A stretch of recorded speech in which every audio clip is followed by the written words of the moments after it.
नमस्कार फ्रेंड्स, आप सभी का doctor Pathak academy of advanced studies इस यूट्यूब चैनल में स्वागत है।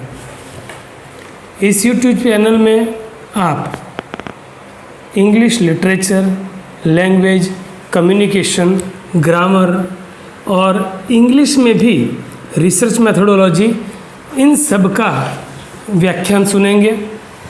इसमें हमारा अटेम्प्ट रहेगा कि हम आपको इंग्लिश के बारे में अच्छे से नॉलेज दें, आपका इंग्लिश का ज्ञान बढ़ाने का प्रयत्न करें। इस चैनल के जरिए, channel doctor Pathak academy of advanced studies, इस चैनल के जरिए हमारा एक और अटेम्प्ट ये रहेगा कि आज की युवा पीढ़ी उनको जॉब यानी कि रोजगार, एम्प्लॉयमेंट कैसे मुहैया किया जाए, कराया जाए, या तो सेल्फ एम्प्लॉयमेंट आप कैसे पाएंगे, इसके बारे में भी हम इस चैनल में आपको जानकारी देंगे। आज के इस एपिसोड में हमारा अटेम्प्ट है एक पोएम। आज हम एक पोएम का एनालिसिस कर रहे हैं। कविता है रॉबर्ट फ्रॉस्ट की लिखी हुई। रॉबर्ट फ्रॉस्ट तो वैसे तो बहुत ही नामी कवि है, साहित्य के विश्व में इनका काफ़ी अच्छा नाम है।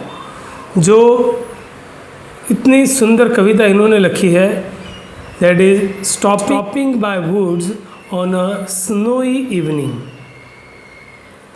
पोएम इतनी सुंदर है, इतनी एनर्जेटिक है और प्रेरणा से, इंस्पिरेशन से भरी हुई है।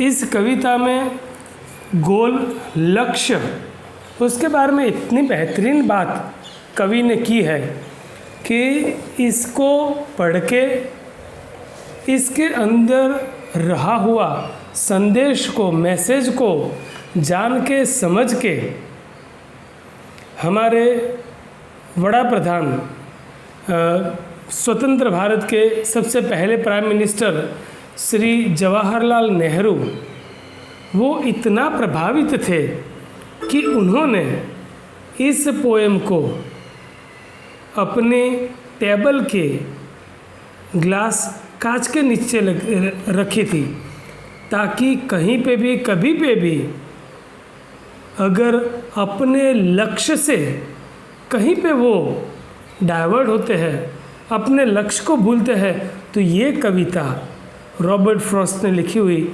उनका पथदर्शक करती है। मैंने कहा कि इस चैनल में हम युवा पीढ़ी को कैसे जॉब मिले, रोजगार मिले, उसका प्रयत्न करेंगे, लेकिन उसके साथ साथ एक goal setting and how to achieve it, यानी कि लक्ष्य निर्धारण करें और उसे हम कैसे पाए, गोल सेट करने के बाद कैसे पाए, उसकी भी बात करेंगे। तो इस कविता में उसके बारे में रॉबर्ट फ्रॉस्ट ने बहुत ही अच्छे से बात की है। रॉबर्ट फ्रॉस्ट का समय 1874 1874 से 1963 ये उनका टाइम पीरियड रहा है। इस दौरान उन्होंने साहित्य में अच्छा योगदान किया है। फ्रॉस्ट जनरली जो लिखते हैं वो रूरल लाइफ, ग्राम्य जीवन के बारे में बहुत अच्छा लिखते हैं, प्रभावी तरीके से लिखते हैं। He has very keen insight towards the rural life. इसमें उन्होंने एक गांव के पास से, एक वुड, एक जंगल, एक फॉरेस्ट, उसके पास से निकलते वक्त क्या उनको अनुभूति हुई वो बताया है। बहुत ही सुंदर कविता है, उसका पठन करेंगे। पठन के साथ साथ उसका रसास्वाद, we will take a literary taste of this poem. The poem starts who, बहुत ही अच्छी तरीके से ये कविता की शुरुआत की है। Whose words these are, I think I know, whose words are these, I think I know. His house is in the village though.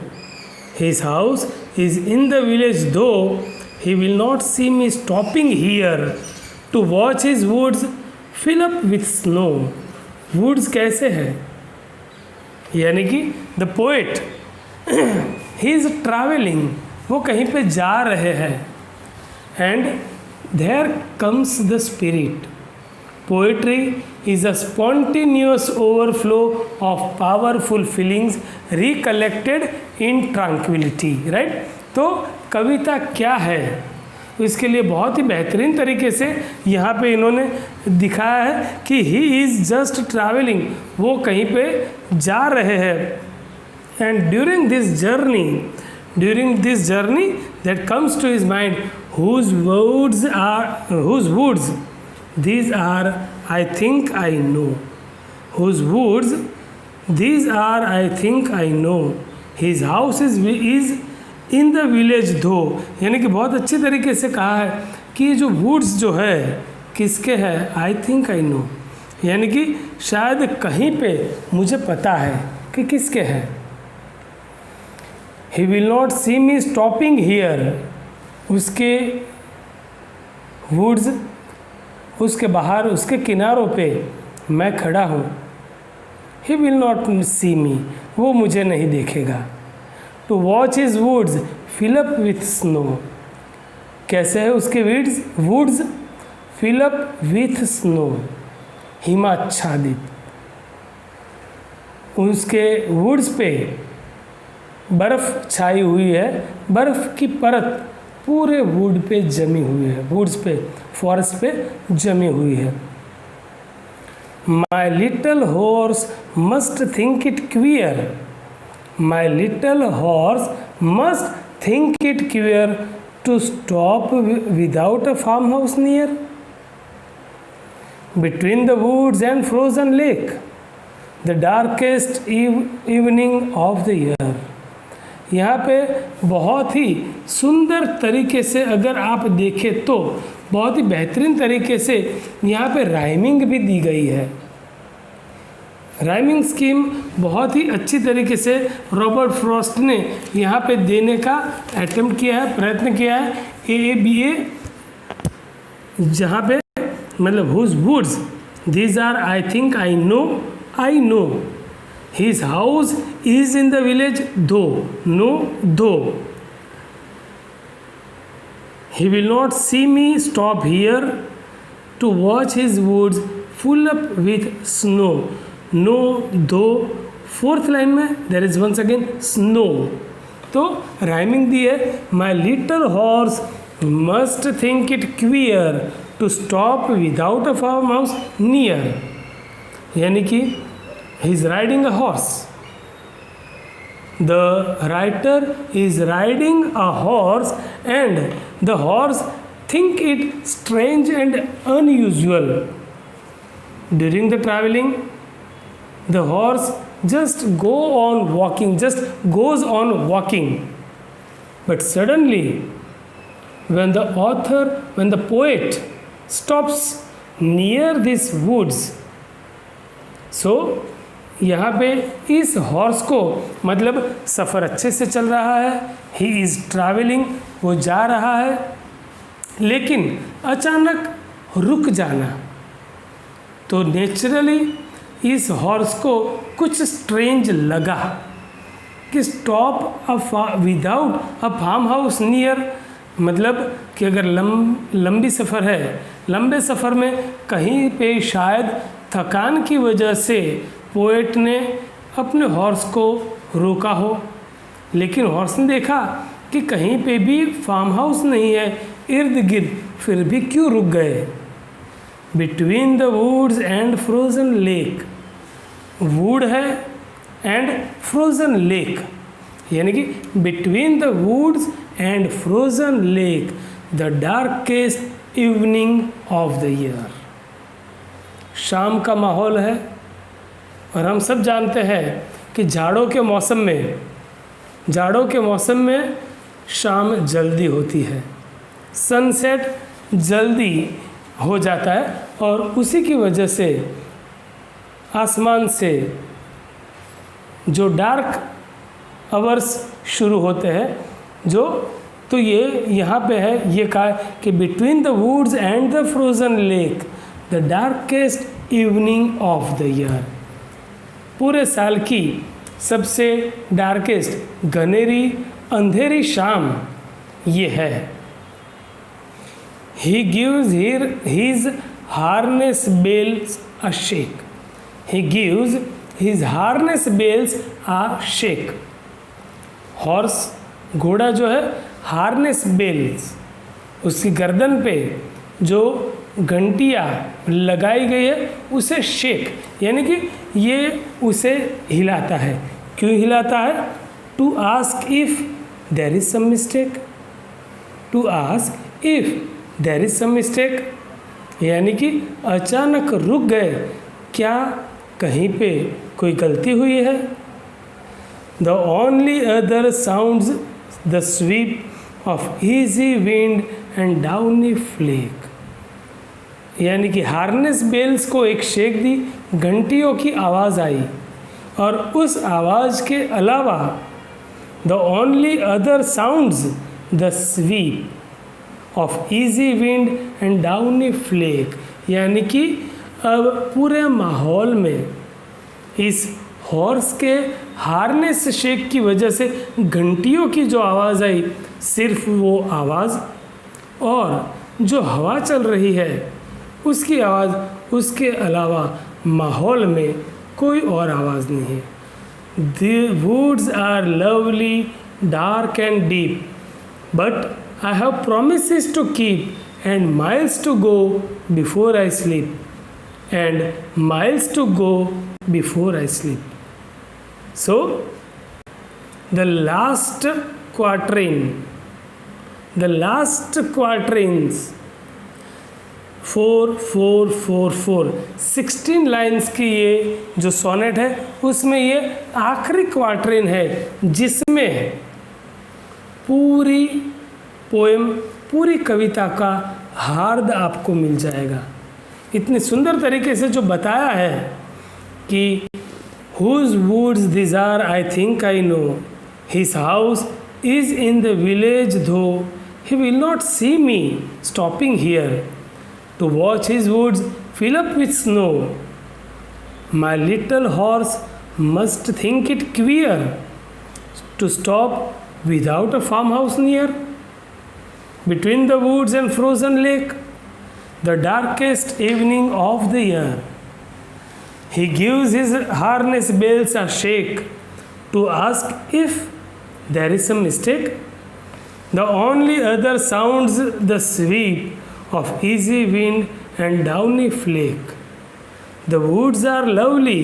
From these 12 descriptive lines in the last quatrain, in the last 4 lines, ये 12 सुंदर पंक्तियों के बाद जहाँ पे woods, the honor of the woods, the atmosphere, the sound of the wind, इन सभी के बारे में सुंदर ब्यौरा देने के बाद आखिरी 4 पंक्तियाँ रॉबर्ट फ्रॉस्ट बहुत बेहतरीन तरीके से कहते हैं और यही 4 पंक्तियाँ है जो पंडित जवाहरलाल नेहरू जी के टेबल पे रहा करती थी।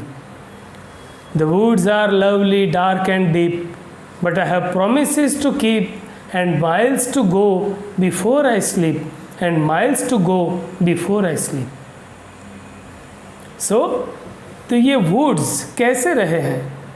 Lovely, dark and deep, बहुत ही मनमोहक है, डार्क है, घनेरे है, and deep, dense forest है, but I have promises to keep, इतना सुंदर फॉरेस्ट, इतनी सुंदर जो बोलते हैं कि मिडोज़, इतनी सुंदर फॉरेस्टरी, ये बहुत ही बेहतरीन है। लेकिन but I have promises to keep and miles to go before I sleep, ये पंक्ति 2 बार इन्होंने लिखी है, and miles to go before I sleep.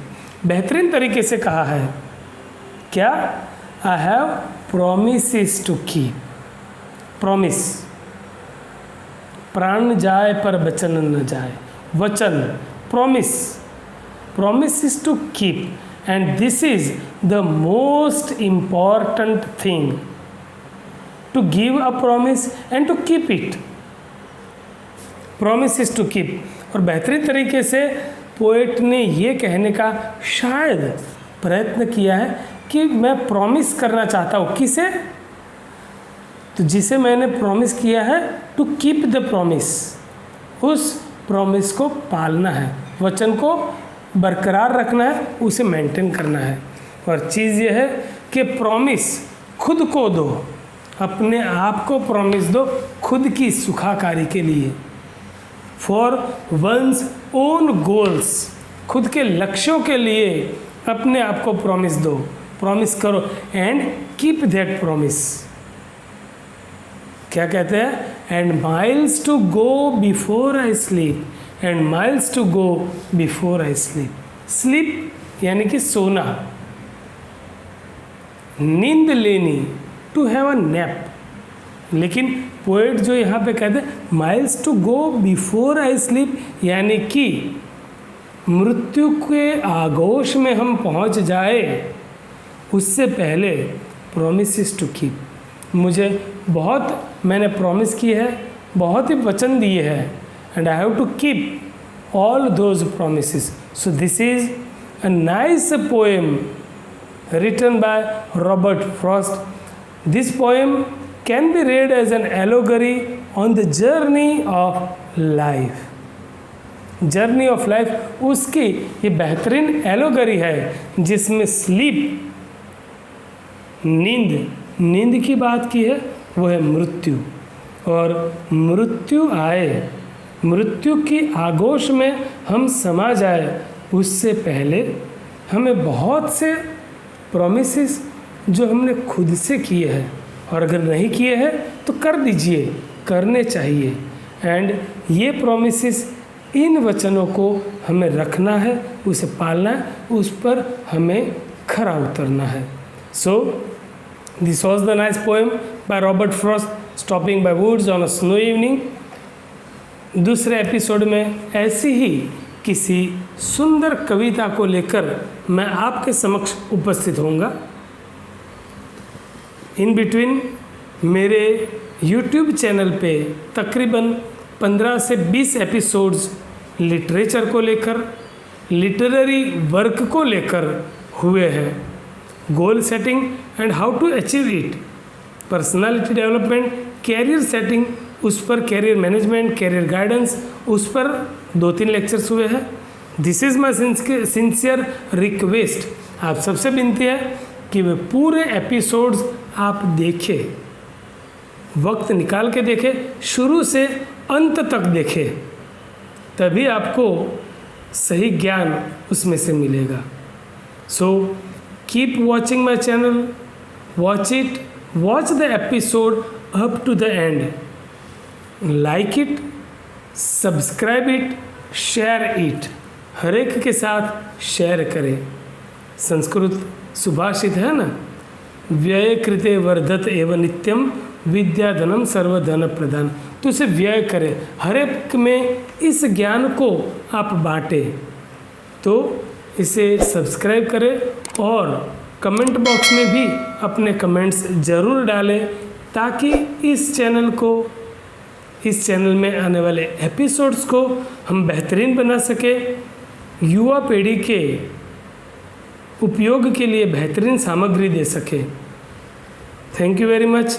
Like it, share it, subscribe it, and comment in the comment box. Thank you.